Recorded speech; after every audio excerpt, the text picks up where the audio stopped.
वाल्मीकि रामायण प्रथम अध्याय। कलयुग की स्थिति, कलिकाल के मनुष्यों के उद्धार का उपाय, रामायण पाठ, उसकी महिमा, उसके श्रवण के लिए उत्तम काल आदि का वर्णन। श्री राम शरणम समस्त जगताम रामम विना का गति।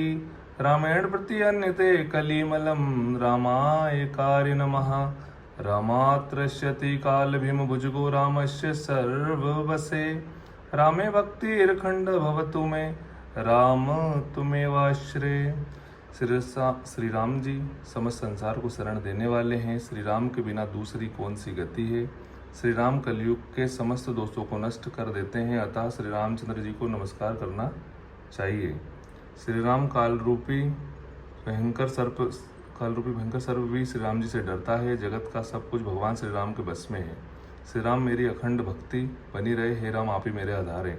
चित्रकूटालयम राम मंदिरानंद मंदिरम वंदे च परमानंदम भक्तनाम भयप्रदम।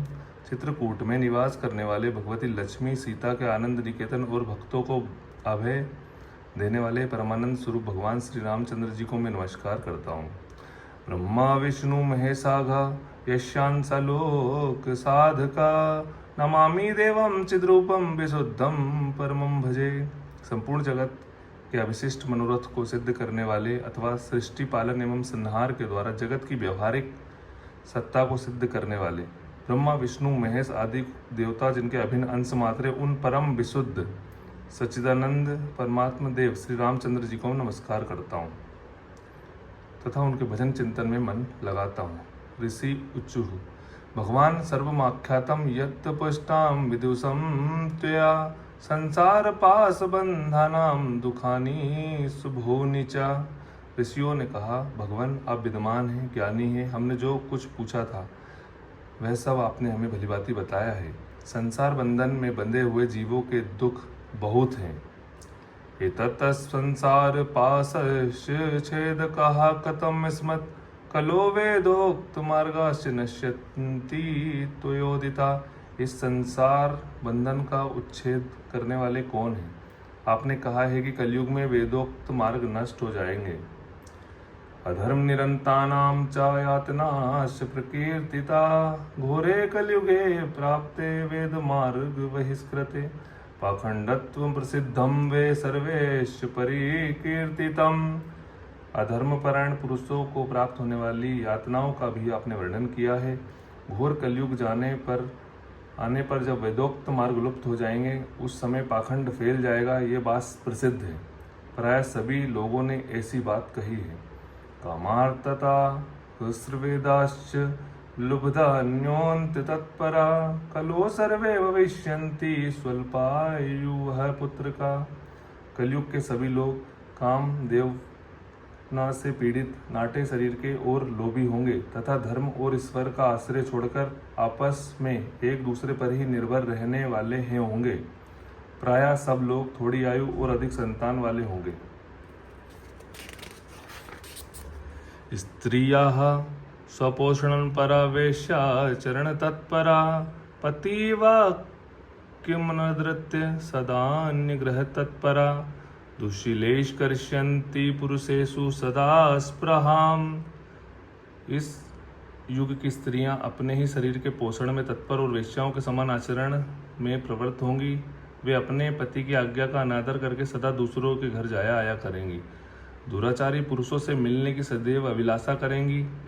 असिद्राता भविष्यन्ति पुरुषेषु कुलांगना परुषानुव्रत वसणियों देह संस्कार वर्जिता।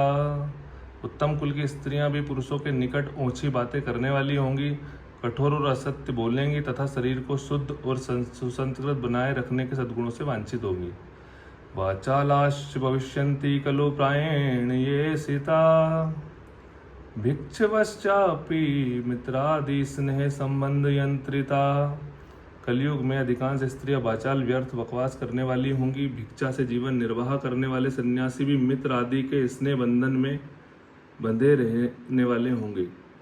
अन्नोपाधानी निमित्तेन शिष्यान् बृधन्ति लोलुपा उभाभ्यमापि पडिभ्यं शिराकुण्डयुन् स्त्रिया कुर्वन्त्यो गृहभृतॄणामाज्ञां भतेष्येतन्द्रिता।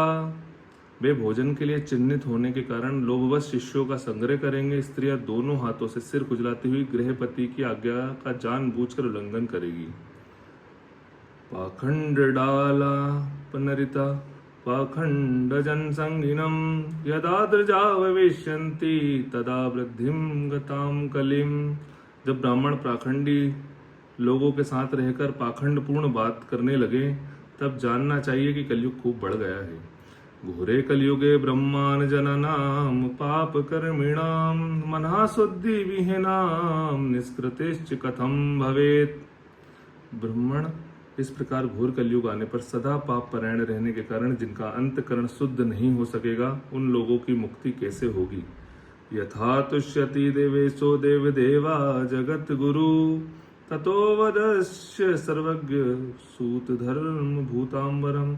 धर्मात्माओं में श्रेष्ठ सर्वज्ञ सूत जी देवादिदेव देवेश्वर जगत गुरु भगवान श्री रामचंद्र जी जिस प्रकार संतुष्ट हो वह उपाय हमें बताइए। वदसूत मुनिश्रेष्ठ सर्वमेतदसे सतः कश्चिनो जायते दृष्टि सूत तुदृच नाम अमृतात्। मुनिश्रेष्ठ सूत जी इन सारी बातों पर आप पूर्ण रूप से प्रकाश डालिए। आपके वचनामृत का पान करेंगे करने से किसको संतोष नहीं होता। सूत जी कहते हैं रणधव मृष्य सर्वे यदिष्टम वो बदाम्यहम गीतम सनत कुमाराय नारदेन महात्मना रामायणम महाकाव्यम सर्ववेदेषु सम्मतम सर्व पाप नाशनम दुष्ट ग्रह निवारणम। सूत जी ने कहा हे मुनिवरों आप सब लोग सुनिए, आपको जो सुनना अभीष्ट है वे मैं बताता हूँ। महात्मा नारद जी ने सनत कुमारों को जिसका रामायण नामक महाकाव्य का गान सुनाया था वह समस्त पापों का नाश और दुष्ट ग्रहों की बाधा का निवारण करने वाला है। वे संपूर्ण वेदों की सम्मति के अनुकूल है। दो स्वप्नासनम धन्यम भुक्ति मुक्ति फलप्रदम रामचंद्र कथोपेतम सर्व कल्याण सिद्धिदम। उससे समस्त दुखों और सपनों का नाश हो जाता है। वे धन्यवाद के योग्य तथा भोग और मोक्ष रूप फल प्रदान करने वाला है। उसमें भगवान श्री रामचंद्र जी की लीला कथा का वर्णन है। ये वह काव्य अपने पाठक और श्रोताओं के लिए समस्त कल्याणमय सिद्धियों को देने वाला है। धर्मार्थ काम मोक्षणाम हेतुभूतम महाफलम अपूर्व पुण्य फलदम ऋणुध्यम सुस्माहिता। धर्म अर्थ काम और मोक्ष इन चारों पुरुषार्थों का साधक है, महान फल देने वाला है। यह अपूर्व काव्य पुण्यमय फल प्रदान करने की शक्ति रखता है। आप लोग एकाग्रचित होकर इसे श्रवण करें। महापातक युक्तो व सर्वपातके श्रुते ददार्श दिव्यम हि काव्यम शुद्धिमवाप्नुयात्। रामायणेन वर्तन्ते सुन्तराम ये जगद्धिता तैव कृतकृत्याश्च सर्वशास्त्रार्थ कोविदा। महान पातकों अथवा संपूर्ण उपपातकों से युक्त मनुष्य भी उस ऋषिप्रणीत दिव्य काव्य का श्रवण करने से शुद्धि अथवा सिद्धि प्राप्त कर लेता है। अथवा संपूर्ण जगत के हित साधने में लगे रहने वाले जो मनुष्य सदा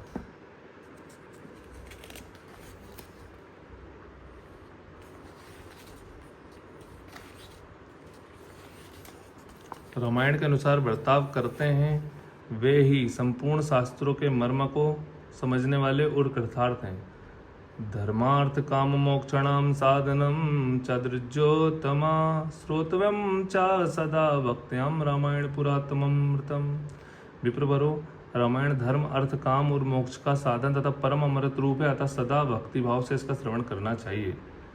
पुरार्जितानि पापानि नाशमायान्ति यश्वे रामायणे महाप्रतिष्ठश्च वे भवति ध्रुवम।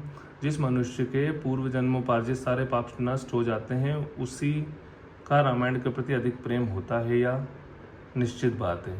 रामायणे वर्तमाने पापपाशेन यांत्रिता अनादरत्य सद्गाथा सक्त बुद्धि प्रवर्तते। जो आप पाप के बंधन में जकड़ा हुआ है वह रामायण की कथा आरंभ होने पर उसकी अवहेलना करके दूसरी निम्न कोटि बातों में फंस जाता है। उन असत गाथाओं में अपनी बुद्धि के आसक्त होने के कारण वे तदनुरूप ही बर्ताव करने लगता है। रामायणं नाम परम तु काव्यं सुपुण्यदं वे शृणुद्विजेन्द्रा यस्मिन् श्रुते जन्म जरादिनाशो भवत्यदोष्य सा न रच्युत स्यात्। इसलिए द्विजेंद्रगण, आप लोग रामायण नामक परम पुण्यदायक उत्तम काव्य का श्रवण करें, जिसके सुनने मात्र से जन्म जरा और मृत्यु के भय का नाश हो जाता है तथा श्रवण करने वाला मनुष्य पाप दोष से रहित हो अच्युत स्वरूप हो जाता है। वरम वरण्यम वरदम तु काव्यम संतार्यत्यासु च सर्वलोकम संकल्पितार्थप्रदमादिवाक्यम श्रुतवाचा रामस्य पदम प्रियात्। रामायण काव्य अत्यंत उत्तम, वर्णीय और मनोवांछित वर देने वाला है। वह उसका पाठ और श्रवण करने वाले समस्त जगत को शीघ्र ही संसार सागर से पार कर देता है। उस आदि काव्य को सुनकर मनुष्य श्री रामचंद्र जी के परम पद को प्राप्त कर लेता है। ब्रह्मोश विष्णु वाक्य शरीर भेदे विश्वम सृज्यति च पाति यश तमामि देवं परम वरेण्यम माधाय जतश्युपयाति मुक्तिम। जो ब्रह्मा, रुद्र और विष्णु नामक भिन्न भिन्न रूप धारण करके जिस विश्व की सृष्टि विष्णु नामक भिन्न भिन्न धारण करके विश्व की सृष्टि, संहार और पालन करते हैं, उन आदिदेव परमोत्कृष्ट परमात्मा श्री रामचंद्र जी को अपने हृदय मंदिर में स्थापित करके मनुष्य मोक्ष का भागी होता है। यो नाम जात्यादि विकल्पहीनः परवाववर्णां परं परस्यात् वेदांत भेद सुरुच प्रकाश सवीक्ष्यते सर्वपुराण वेदे। जो नाम तथा जाति आदि विकल्पों से रहित कार्य कारण से परे सर्वोत्कृष्ट वेदांत शास्त्र के द्वारा जानने योग्य एवं अपने ही प्रकाश से प्रकाशित होने वाले परमात्मा है, उसका समस्त वेदों और पुराणों के द्वारा साक्षात्कार होता है। इस रामायण के अनुशीलन से भी उसी की प्राप्ति होती है। ऊर्जे माघे सिते पक्षे चैत्रे चद्रजसत्तमा नर्वाहम खलु श्रोतव्यम रामायण कथा अमृतम। विप्रवरो, कार्तिक माघ और चैत्र मास के शुक्ल पक्ष में 9 दिनों में रामायण की अमृतमय कथा का श्रवण करना चाहिए। इत्येवं शृणुयाद यस्तु श्री रामचरितम शुभम सर्वान् कामनवनोति परत्रामुत्र चोत्तमान। जो इस प्रकार से रामचंद्र जी के मंगलमय चरित्र का श्रवण करता है, वे इस लोक और परलोक में भी अपनी समस्त उत्तम कामनाओं को प्राप्त कर लेता है। त्रिसप्तकुल संयुक्तम सर्व पाप विवर्जिता प्रयाति राम भवनम यत्र गतवना सोचते। वे सब पापों से मुक्त हो अपनी 21 पीढ़ियों के साथ श्री रामचंद्र जी के उस परम धाम में चला जाता है, जहाँ जाकर मनुष्य कभी शोक नहीं करना पड़ता है।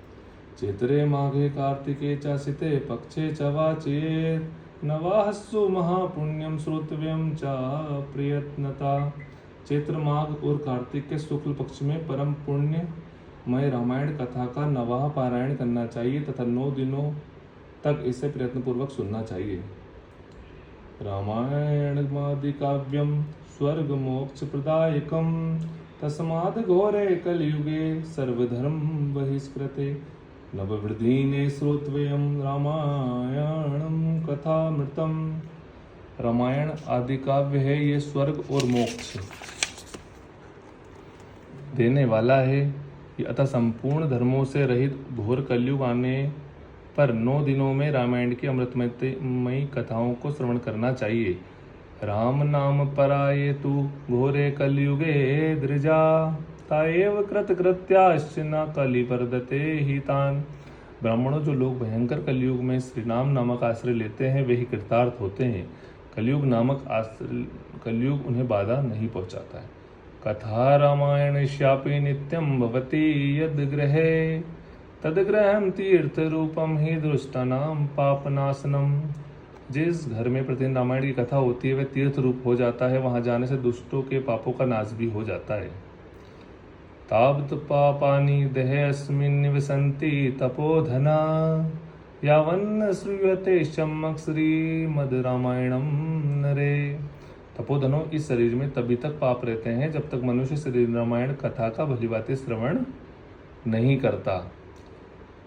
दुर्लभेव कथा लोके श्री रामायण उद्धवा कोटि जन्म समत्थुतेन पुण्यनेव तु लभ्यते। संसार में श्री रामायण की कथा परम दुर्लभ ही है। जब करोड़ों जन्मों के पुण्यों का उदय होता है तभी उसकी प्राप्ति होती है। ऊर्जे माघे सीते पक्षे चित्रे चाद्रज सत्तमा यस्य श्रवण मात्रेण सोदोपि विमोचिता। श्रेष्ठ ब्राह्मणों, कार्तिक माघ और चैत्र के शुक्ल पक्ष में रामायण के श्रवण मात्र से जो राक्षस भाव आप में उत्पन्न हो रहा है वो नष्ट हो जाते हैं और सोदास यस्सा भी मुक्त हो गए थे। गौतम सापता प्राप्तः सोदासो राक्षसीं तनुम रामायण प्रवारेण विमुक्तिम प्राप्तवान पुनः।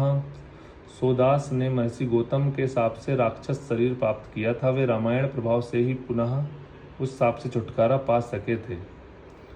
यसतेव तृष्णयोबाद भक्त तया राम भक्ति परायणा सामन्नो मुच्यते महापापे पुरुषः पातका देवी। जो पुरुष श्री रामचंद्र जी की भक्ति का आश्रय ले प्रेम पूर्वक इस कथा का श्रवण करता है वे बड़े बड़े पापों तथा पातक आदि से मुक्त हो जाता है। इति श्री स्कंद पुराणे उत्तरखंडे नारद दसंत कुमार संवादे रामायण महामात्यन्ने कल्पानुकीर्तिनम नाम प्रथम अध्याय। इसी प्रकार स्कंद पुराण के उत्तरखंड में नारद सनत कुमार संवाद के अंतर्गत रामायण महाकाव्य की कल्पना अनुकीर्तन नामक प्रथम अध्याय पूरा हुआ।